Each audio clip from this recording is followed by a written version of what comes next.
So what kind of training do you need to have a CCW in California anyways? Let's talk about that.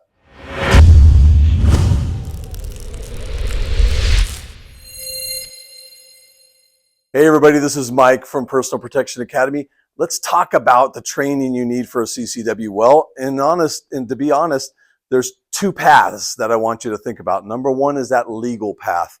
What do you need legally to get your CCW in California?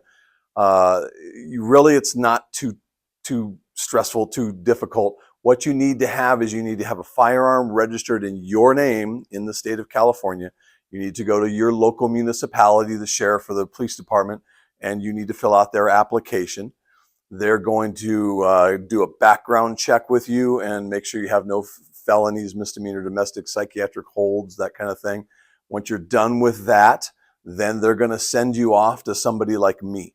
And they're going to have you take a state mandated 16-hour CCW class. You're going to have to shoot the guns that you want on your CCW to prove that, number one, good, safe gun handling, and number two, you can hit the things that you're aiming at.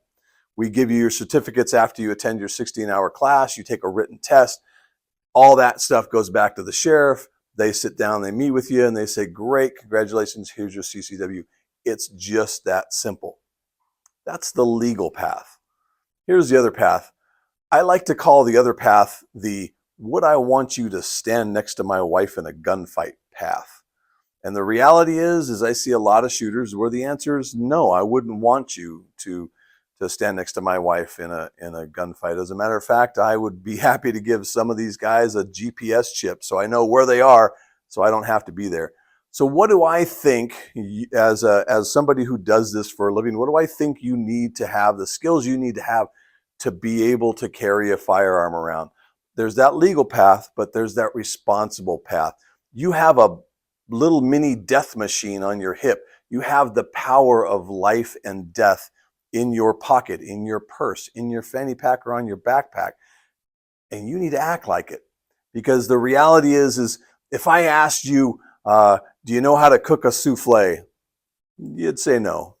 Can you help me change my transmission?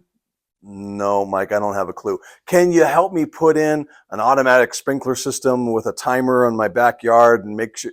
No, Mike, I can't do it. But if I ask people, do you know how to shoot a gun? Oh yeah, I know how to do that. A lot of people don't. Some skills that you need to know how to draw from a holster. I mean, you really need to know how to draw from a holster. You don't want to discover how to draw from a holster the first time somebody's shooting lead at you at 950 feet per second. You need to know how to fix malfunctions, because guess what? Stuff happens in a gunfight, and Murphy's out and he's going to be alive and well in your gunfight. Number two is that malfunctions. Number three is you've got to learn how to do emergency reloads. You got to be able to get ammunition in and out of your gun. You need to have the hard skills to be able to hit the target and to make your gun work. You also need those soft skills. Situational awareness and conflict avoidance. Oh yeah, Mike, I got that. Have you really gone through some training to develop some skills to keep yourself out of trouble? The CCW holder I want to graduate is someone who's never had to pull their firearm.